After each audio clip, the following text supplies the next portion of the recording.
ಗಂಟೆ ಶುರುವಾಯಿತು. 5 ಗಂಟೆ ಅಲ್ಲ 10 ನಿಮಿಷ ನಡೆದಿರ್ಬೋದು. 5 ಮಳೆ ಬಂತು. ನಾನು ಅಲ್ಲಿಂದ ಹೊರಟುಬಿಟ್ಟೆ. ನನಗೆ ಗೊತ್ತೇ ಇಲ್ಲ ಏನಾಗಿದೆ ಅನ್ನೋದು ಗೊತ್ತಿಲ್ಲ. ಮತ್ತೆ ಇಲ್ಲಿ ಸ್ಟೇಡಿಯಂನಲ್ಲಿ ಏನಾಗಿದೆ ಅನ್ನೋದು ಗೊತ್ತಿಲ್ಲ ನನಗೆ. ಸತ್ಯ ಹೇಳ್ತಾ ಇದ್ದೀನಿ. ತಿಂಡಿ ತಿನ್ಕೊಂಡು ಹೋಟೆಲ್ನಲ್ಲಿ ಈಚೆ ಬಂದ ಮೇಲೆ ಬರಲಿಲ್ಲ. ನಾನು ಗವರ್ನರ್ಗೆ ನಾನೇ ಫೋನ್ ಮಾಡಿದೆ, ನೀವು ಬರ್ರಿ ಅಂತ.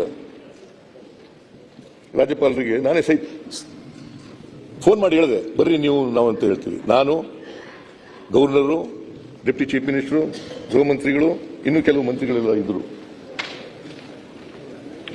ಅದು ಏನು ಬಹಳ ಗೊಂದಲ ಆಗೋಯ್ತು ಅಂತ ಒಂದೆಲ್ಲ ಫೋಟೋ ಎಲ್ಲ ತೋರಿಸಿದ್ರು.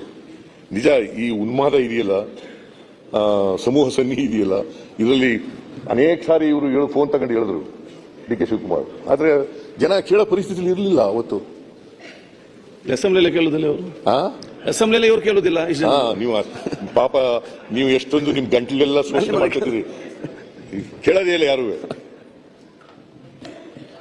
ಮನೆ ಅಧ್ಯಕ್ಷರೇ, ನಾವು ಏನೇನು ಕ್ರಮಗಳು ತಗೋಬೇಕು ಎಲ್ಲ ಕ್ರಮಗಳನ್ನು ಕೂಡ ತಗೊಂಡಿದ್ದೀವಿ. ಸಸ್ಪೆಂಡ್ ಮಾಡೋದು ಮಾಡಿದ್ದೀವಿ. 3 ಜನ IPS ಆಫೀಸರ್ಗಳು, ಒಬ್ರು ACP, ಒಬ್ರು ಇನ್ಸ್ಪೆಕ್ಟರ್, 5 ಜನನು ಕೂಡ ಮಾಡಿದ್ದೀವಿ. ಆಮೇಲೆ ಕೂಡಲೇ ನಾವು ಅವರು 5 RCB ಅವರು, KSCAನವರು ಮತ್ತೆ DNA, ಇವು 3 ಜನರ ಮೇಲೆ ಕ್ರಿಮಿನಲ್ ಕೇಸ್ ಹಾಕಿ ಅವ್ರನ್ನ ಅರೆಸ್ಟ್ ಮಾಡಿದ್ದೀವಿ. ಬಹುಶಃ ಇದನ್ನೆಲ್ಲ ಹೇಳಿರ್ಬೇಕು ಅಂತ ಅನ್ಸುತ್ತೆ. ಹೇಳಿದ್ದೀವಿ. ನಾನು ಇರ್ಲಿಲ್ವಲ್ಲ, ಅದರಿಂದ ಹೇಳ್ತಾ ಇದ್ದೀನಿ ಅಷ್ಟೇ. ಏನೇನು ಹೇಳಿದ್ದೀನಿ ಅಂತ ಹೇಳ್ಬಿಟ್ರೆ ನಾನು ಬಿಟ್ಬಿಡ್ತೀನಿ ಅಂತ.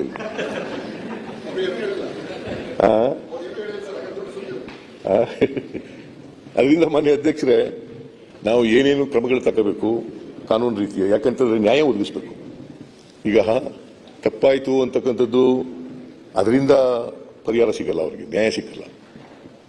ನಾವು ಈ ಕ್ರಮಗಳು ತಗೊಂಡಿದ್ದೀವಲ್ಲ, ಇದರಿಂದ ನ್ಯಾಯ ಸಿಗುತ್ತೆ. ಈ ನ್ಯಾಯ ಸಿಗ್ತಕ್ಕಂಥ ಕೆಲಸವನ್ನ ನಾವು ಜವಾಬ್ದಾರಿಯಿಂದ ಚಾಚು ತಪ್ಪದೇನೆ ಮಾಡಿದ್ದೇವೆ. ತಕ್ಷಣನೇ ಮಾಡಿದ್ದೀವಿ. ವರದಿನೂ ಕೂಡ ಕೊಟ್ಟಿದ್ದಾರೆ. ಮಾನ್ಯ ಹೈಕೋರ್ಟ್ನವರು ಸುವೋಮೋಟೋ ಕೇಸ್ ಕೂಡ ತಗೊಂಡಿದ್ದಾರೆ. ಅವರು ಎಲ್ಲ 5 ಜನ ಅರೆಸ್ಟ್ ಮಾಡಿದ್ವಲ್ಲ, 4 ಜನ ಅರೆಸ್ಟ್ ಮಾಡಿದ್ವಲ್ಲ, 4 ಜನ ಅರೆಸ್ಟ್ ಮಾಡಿದವ್ರು ಬೇಲ್ ಸಿಕ್ಕಿದೆ ಅವರಿಗೆ. ಆದರೆ ನಾವು ಕೂಡಲೇ CID ಕೊಟ್ಟಿದ್ದೀವಿ. CID ಎಂಕ್ವೈರಿ ಎಲ್ಲ ಮಾಡಿ ತನಿಖೆ ಎಲ್ಲ ಮಾಡಿ ಮುಗಿಸಿ ಚಾರ್ಜ್ ಶೀಟ್ ರೆಡಿ ಇದೆ. ಕೋರ್ಟ್ನವರು ಅನುಮತಿ ಕೊಟ್ಟ ತಕ್ಷಣ ಚಾರ್ಜ್ ಶೀಟ್ ಹಾಕ್ತೀವಿ.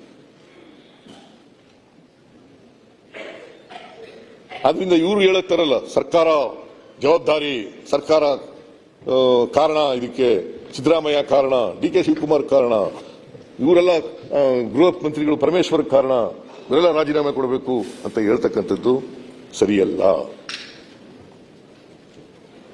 ಯಾಕೆಂದ್ರೆ ಇವರು ಈ ಘಟನೆಗಳು ನಡೆದಿದ್ದಾವಲ್ಲ, ಎಲ್ಲೂ ಕೂಡ ತನಿಖೆನೂ ಮಾಡಿಲ್ಲ, ತಪ್ಪಾಯ್ತು ಅಂತ ಹೇಳಿಲ್ಲ, ರಾಜೀನಾಮೆನೂ ಕೊಟ್ಟಿಲ್ಲ, ಕ್ಷಮಾಪಣೆನೂ ಕೇಳಿಲ್ಲ. ಆದರೂ ನಾನು ಮತ್ತೊಮ್ಮೆ, ಈಗಾಗಲೇ ಒಂದ್ಸಾರಿ ವಿಷಾದ ವ್ಯಕ್ತ ಮಾಡಿದ್ದೀನಿ, ಮತ್ತೊಮ್ಮೆ ಈ ಘಟನೆ ನಡೀಬಾರ್ದಾಗಿತ್ತು, ನಡೀಬಾರ್ದಂತ ದುರಂತ ನಡೆದಿದೆ. ಆದರೂ ನಾನು ವಿಷಾದವನ್ನು ವ್ಯಕ್ತ ಮಾಡ್ತೇನೆ.